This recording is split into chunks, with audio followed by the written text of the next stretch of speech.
हम सब कहीं ना कहीं ये तो मानते ही हैं कि हमारी किस्मत हमारे अपने हाथों में होती है। बिल्कुल। जैसा करोगे वैसा भरोगे वाली बात। हाँ, वही, अच्छे काम का अच्छा नतीजा और बुरे का ज़ाहिर है बुरा।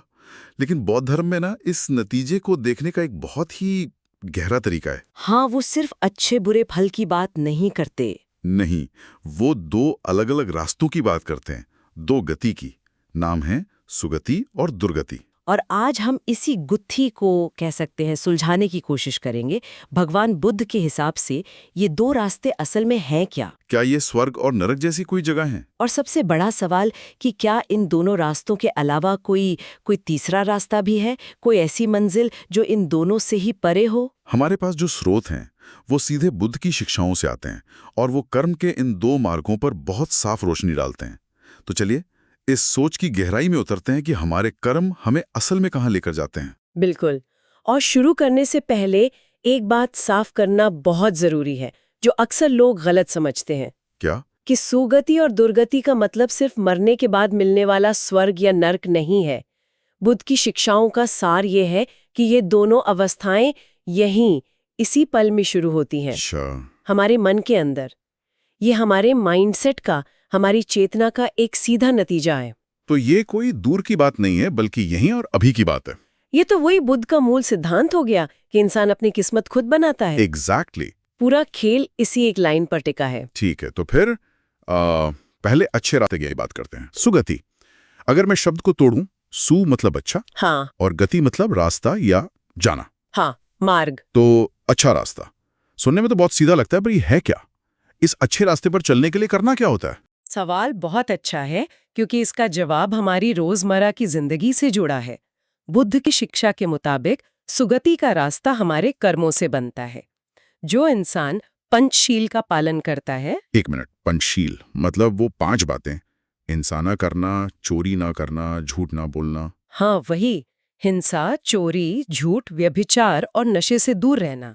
और इसके साथ साथ जो इंसान दान देता है और अपने मन में दूसरों के लिए नफरत की जगह करुणा और दोस्ती का भाव रखता है, वो सुगति के रास्ते पर चल रहा है। दिलचस्प बात यह है कि ये सब सिर्फ पूजा पाठ या कोई धार्मिक रस्म नहीं है। ये तो असल में एक बेहतर इंसान बनने और एक पॉजिटिव जिंदगी जीने का तरीका है। आपने बिल्कुल सही पकड़ा। और ये दान भी सिर्फ पैसे का नहीं होता।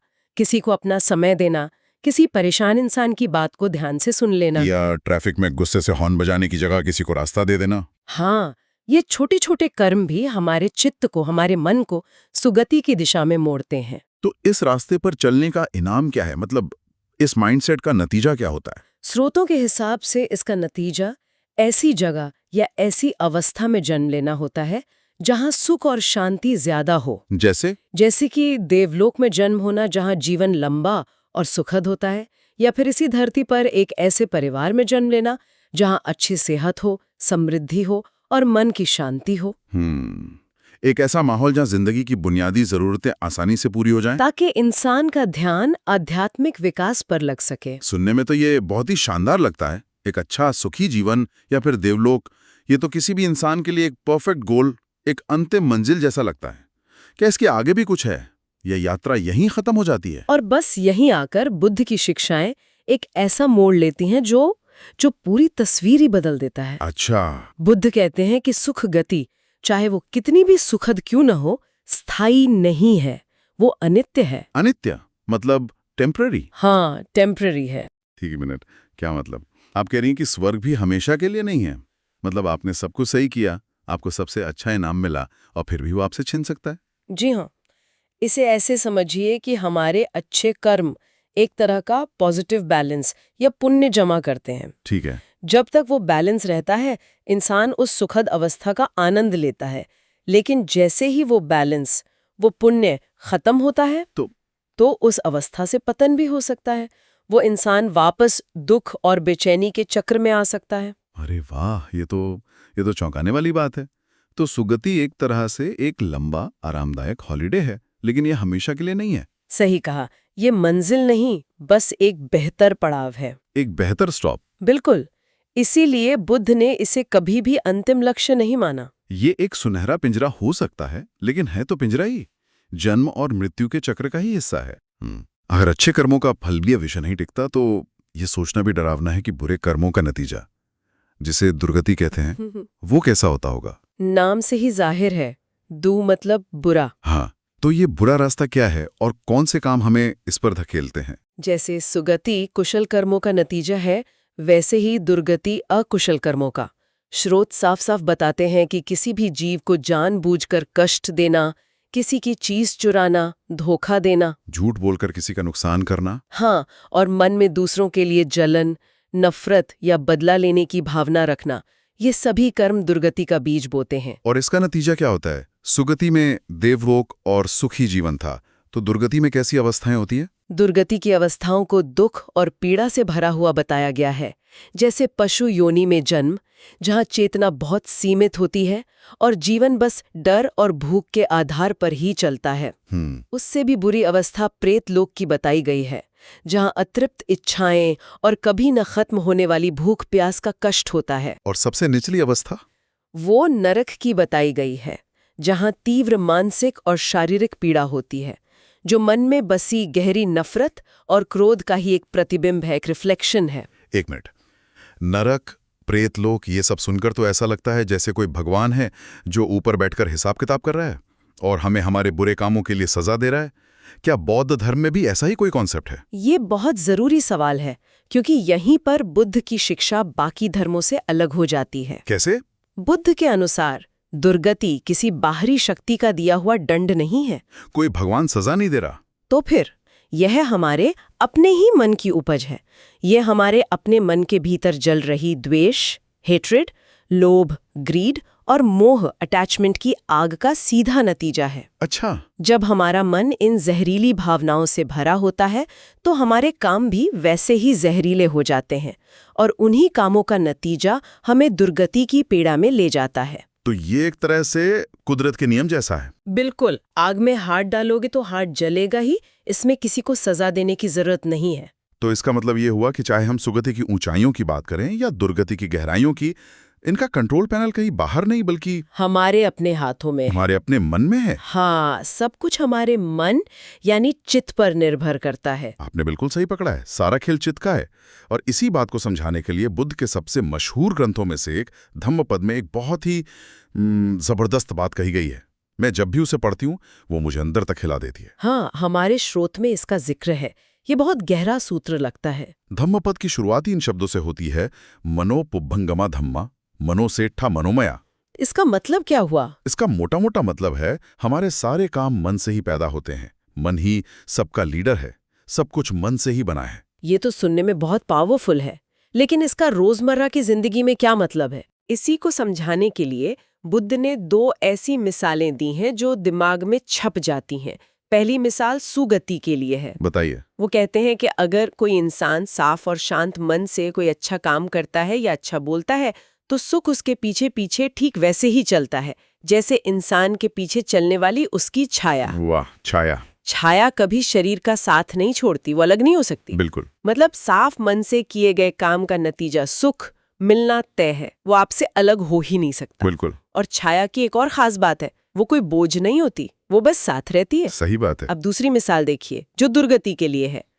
बुद्ध कहते हैं कि अगर कोई इंसान बुरे और गंदे मन से कोई काम करता है तो दुख उसे वैसे ही जकड़ लेता है और उसके पीछे चलता है जैसे बैलगाड़ी का पहिया उस बैल के पैरों को जो उसे खींच रहा है। ये मिसाल तो और भी ज्यादा दमदार है। पहिया सिर्फ पीछे नहीं चलता, वो एक बोझ है। हाँ, वो रास्ते में गड्ढों में अटकता है, कीचड़ में धंसता है और बैल के हर कदम को भारी बना देता है। उससे भागना नामुमकिन है। मैं जब पहली बार ये पहिया वाली मिसाल पढ़ रही थी तो मेरे रोंगटे खड़े हो गए थे। ये इतनी शक्तिशाली तस्वीर है कि आप इसे कभी भूल नहीं सकते। सही है। ये दोनों मिसालें हमें सीधे सीधे बताती हैं कि हमारा हर कर्म, चाहे अच्छा हो या बुरा, एक बीज की तरह है जो हमारे मन की जमीन में बोया जाता है और उसका फल चाहे छाया की तरह हल्का हो या पहिए की तरह भारी, हमें मिलना ही मिलना है। ठीक है, अब ये तस्वीर बिल्कुल साफ हो गई है। सुगति एक अच्छा सुखद लेकिन अस्थायी नतीजा है, दुर्गति एक बुरा और दर्दनाक नतीजा है और दोनों की जड़ हमारे मन में है। लेकिन यहां मैं थोड़ा अटक गया हूं। कहां पर? अगर सुगति यानी स्वर्ग भी एक अस्थायी पड़ाव है और दुर्गति तो भयानक है ही, तो क्या इस चक्र से बाहर निकलने का कोई रास्ता भी है? क्या जिंदगी का मकसद सिर्फ उस ऊपर नीचे वाले झूले पे झूलते रहना है? अच्छे काम करो, ऊपर जाओ, पुण्य खत्म हो, नीचे आओ, फिर कोशिश करो। हाँ, ये तो कभी ना खत्म होने वाला खेल लगता है। क्या इस खेल से बाहर निकलने का कोई दरवाजा है? यही वो सवाल है जो हमें बुद्ध की शिक्षाओं के दिल तक ले जाता है, और इसका जवाब है हाँ, इस खेल से बाहर निकलने का एक दरवाजा है। बिल्कुल। बुद्ध ने बार बार समझाया कि उनका असली और अंतिम उपदेश सुगति पाना नहीं था, क्योंकि सुगति भी उसी जन्म मरण के चक्र का हिस्सा है जिसे संसार कहते हैं। उनका मकसद झूले पर एक बेहतर सीट पाना नहीं था, बल्कि झूले से पूरी तरह उतर जाना था। तो फिर उनका मुख्य उद्देश्य क्या था? अगर स्वर्ग भी मंजिल नहीं है, तो फिर मंजिल है क्या? उनकी मंजिल थी दुख निरोध, यानी दुखों का पूरी तरह से अंत। सिर्फ दुख को सुख से बदलना नहीं, बल्कि सुख और दुख दोनों की अवस्थाओं से परे चले जाना। और इस अवस्था को क्या कहते हैं? इस अवस्था को ही निर्वाण कहा जाता है। निर्वाण, ये शब्द हमने बहुत बार सुना है, लेकिन अक्सर लोग इसका मतलब मर जाना समझते हैं। इसका असली मतलब क्या है? इसे आसान शब्दों में कैसे समझे? जैसे दिया बुझ जाता है। क्या बुझ जाना? लोभ, द्वेष और मोह की आग का बुझ जाना। ये मन की वो परम शांत अवस्था है जहाँ कोई बेचैनी, कोई इच्छा, कोई डर बाकी नहीं रहता। ये जन्म और मृत्यु के इस अंतहीन चक्र से पूरी तरह आजादी है। तो ये वो मंजिल है जहाँ पहुंचकर वापस नीचे गिरने का कोई डर नहीं होता? कोई डर नहीं होता, क्योंकि ये स्थायी है, परमानेंट है। तो ये किसी अच्छी जगह पर जाना नहीं है? नहीं, ये जाने आने के खेल को ही खत्म कर देना है।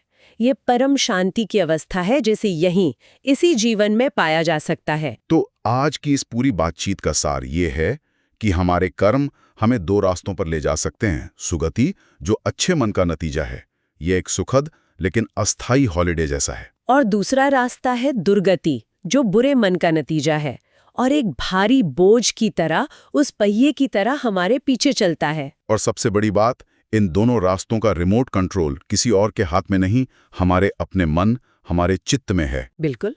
हमारे हर विचार और हर काम के साथ हम इन दोनों में से एक को चुन रहे हैं, छाया या पहिया। बिल्कुल। और अंत में यही कि बौद्ध धर्म का असली मकसद सिर्फ एक बेहतर जीवन पाना नहीं, बल्कि जीवन और मृत्यु के इस पूरे चक्रव्यूह से ही बाहर निकलकर उस परम शांति यानी निर्वाण को पाना है।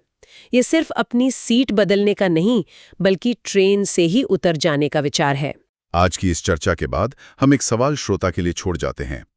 अगर सुख सुगति और दुख दुर्गति दोनों ही हमारे मन और कर्मों के नतीजे हैं, तो हम अपने हर दिन के, हर पल के छोटे छोटे विचारों और कामों के प्रति कितने जागरूक हैं? क्या हम हर पल जाने अनजाने में ही अपनी अगली गति नहीं चुन रहे हैं, छाया या पहिया? अभी इस पल में हमने क्या चुना है?